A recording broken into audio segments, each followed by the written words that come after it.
Šį savaitgalį toliau tęsiasi Manijos moksleivių krepšinio lygos finalo ketvertai. Alytuje kovėsi 4 geriausios vaikų berniukų B gimusių 1999 metais krepšinio čempionato Manija komandos. Nugalėtojais tapo ir aukso medalius iškovojo Kauno Arvydo Sabonio krepšinio centro XGSM komanda.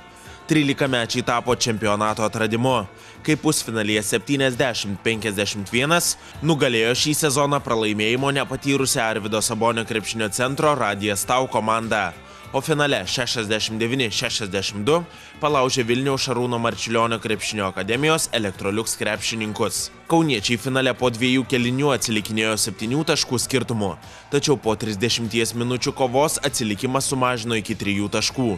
O lemiamo ketvirčio metu ne tik išlygino, tačiau ir persverė rezultatą. Nugalėtojų gretose Benas Survila Bagdonavičius ir Ignas Argiūnas pelnė po 17 taškų. Jurgis Gurevičius įmetė 14 taškų ir po krepšiais sugrebė 13 atšokusių kamuolių. Marčiulioniukų gretose Lukas Kišūnas pelnė 12 taškų. Kristijonas Kirlys surinko 11.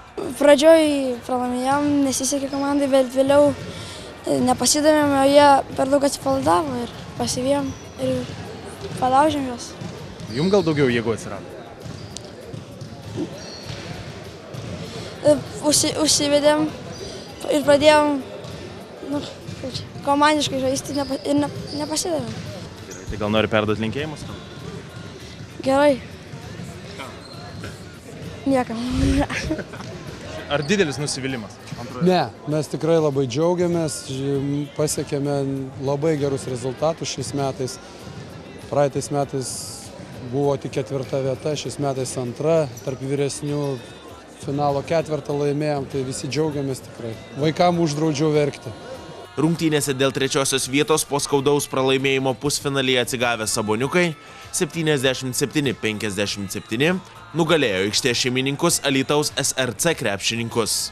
Kauniečių gretose Elvis Juozaitis pelnė 18 taškų, Marius Valinskas pridėjo 17. Alytaus komandoje Mantas Gavinonis surinko 13 taškų. Naudingiausias reguliariojo sezono žaidėjas Grantas Vasiliauskas pelnė 12 taškų ir atkovojo 16 kamuolių. Nežinau, gal trūko kitų žaidėjų padėti man. Vis tiek neapžaisti visos komandos. Trūko pagalbos man. Tai bendrai sezone žiūrint, tai jums didelis nusivylimas? Stengiamės antri vis dėlto likom reguliariajame. O dabar taip gavos, kad pralaimėjom vakar labai skaudžią pralaimėjimą patyrėm. 1 taško.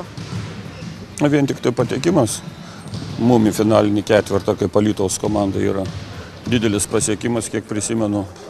Alytaus vaikinų komanda prieš 5 metus paskutinį kartą žaidė finalo ketvertą. Taip kad jau džiaugiamės vien tik tai tuo.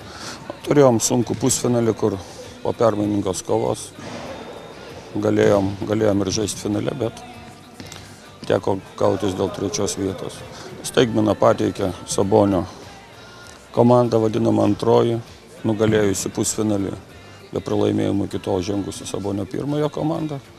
Kovoje dėl 3 vietos mums pritrūko tiek valinių, tiek fizinių jėgų, o finalas tikrai buvo permainingas ir gražus ir galvoju, kad nugalėjo stipriausia komanda. Ooh, these to see so blue.